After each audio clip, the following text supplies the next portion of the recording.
Bismillahirrahmanirrahim. Assalamualaikum warahmatullahi wabarakatuh. Selamat siang. Pergi menjala ke Sungai Kawat, menjala induk si Kanila. Selamat datang para sahabat, sehat selalu untuk kita semua. Pada kesempatan kali ini saya akan menceritakan sebuah cerita yang bertemakan masyarakat. Cerita ini ada kaitannya dengan bermasyarakat dan memberikan pelajaran hidup. Penasaran dengan ceritanya?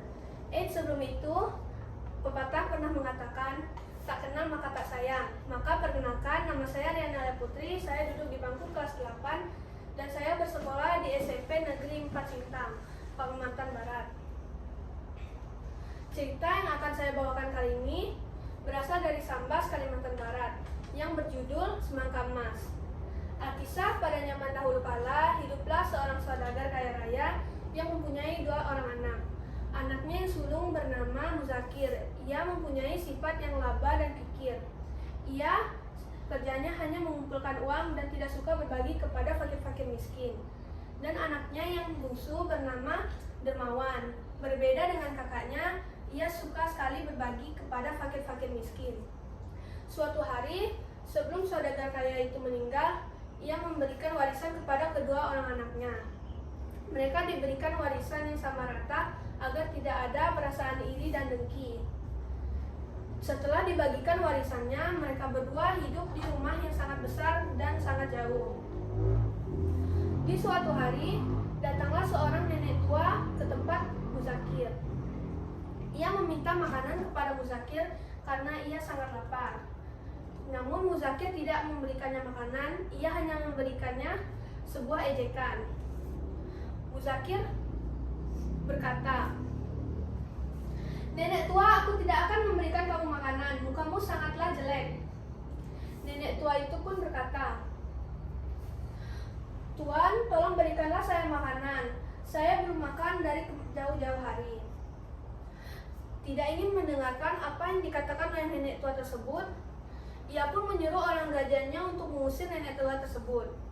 Dengan perasaan sedih, nenek tua itu pun pergi. Dan nenek tua itu pun pergi ke rumah Dermawan. Berbeda dengan Muzakir, Dermawan menyambut nenek tersebut dengan sangat bahagia. Ia memberikannya sejumlah uang dan makanan. Setelah kejadian hari itu, banyak sekali fakir-fakir miskin yang datang ke rumah Dermawan. Dermawan menyambutnya dengan sangat bahagia dan senang. Setelah beberapa hari dan sangat sering ia memberikan orang-orang miskin itu makanan, Dermawan pun jatuh miskin. Ia tidak mempunyai lagi uang untuk membayar rumahnya yang sangat besar itu. Jadi Dermawan pindah ke rumah yang lumayan kecil agar ia bisa memberi orang miskin itu makanan dan ia juga masih bisa untuk makan. Setelah Muzakir mendengar hal tersebut, Muzakir pun datang ke tempat Dermawan. Ia bertanya kepada Dermawan, "Dermawan, mengapa kamu memberikan fakir-fakir miskin itu makanan? Sudah aku bilang kamu nanti akan menjadi seperti mereka dan tidak mempunyai uang lagi." Dermawan mendengar hal tersebut, ia tidak peduli. Melainkan ia hanya tersenyum mendengarkan Muzakir berkata seperti itu. Muzakir pun sangat marah, ia pun pergi kembali ke rumahnya. Walaupun begitu, Dermawan pun tetap ingin berbagi kepada fakir-fakir miskin. Sering sekali fakir miskin datang ke tempatnya. Fakir miskin tersebut tidak peduli apapun yang terjadi kepada Dermawan. Dermawan pun memberikan fakir miskin itu makanan hingga ia tidak mempunyai lagi makanan untuk dia makan. Dermawan merasa sedih. Ia pun duduk di depan rumahnya. Ia melihat ada seekor burung yang kesakitan. Ia melihat burung tersebut dan ia pun membawanya ke rumah. Burung tersebut ia rawat hingga sembuh. Setelah burung tersebut sembuh, burung tersebut pun dilepaskan oleh Dermawan. Besoknya burung tersebut kembali membawa bibit buah semangka. Dermawan pun bingung, mengapa burung itu membawakan ia bibit. Namun ia tidak peduli dan ia tetap menanamnya di samping rumahnya dan berterima kasih kepada burung tersebut. Setelah bibit itu ia tanam berbulan-bulan, bibit itu pun tumbuh. Ia melihat banyak sekali bunga buah semangka yang tumbuh dan ia berpikir bahwa akan banyak sekali semangka yang bagikan kepada fakir miskin. Namun setelah ia menunggu, bibit itu hanya menumbuhkan satu buah semangka yang sangat besar. Dermawan pun tergiur melihat semangka tersebut. Ia pun membawa semangka tersebut ke dalam rumahnya dan memotongnya.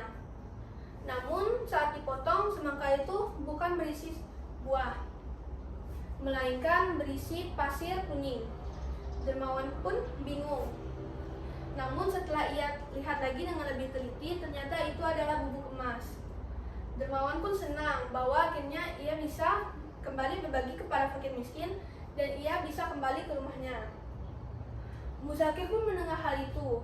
Ia pun datang ke tempat Dermawan dan bertanya kepada Dermawan, "Dermawan, bagaimana kamu bisa menjadi kaya dalam sehari saja? Tolong beritahu aku bagaimana caranya." Dermawan mendengar hal tersebut, menceritakan kepada Muzakir cerita itu dengan jujur dan tidak berbohong. Muzakir mendengar hal tersebut, ia pun kembali ke rumahnya. Ia menyuruh orang gajahnya untuk menangkap burung yang terluka. Namun setelah berminggu-minggu ia mencari dan mencari, ia tidak menemukan burung yang terluka. Ia pun bingung dan ia berpikir. Setelah ia pikir, ia pun memanggil orang gajahnya dan menyuruh orang gajahnya untuk menangkap burung menggunakan sumpit. Setelah 1 minggu orang gajahnya mencari burung, akhirnya orang gajahnya menemukan burung yang terluka akibat ia menangkapnya menggunakan sumpit.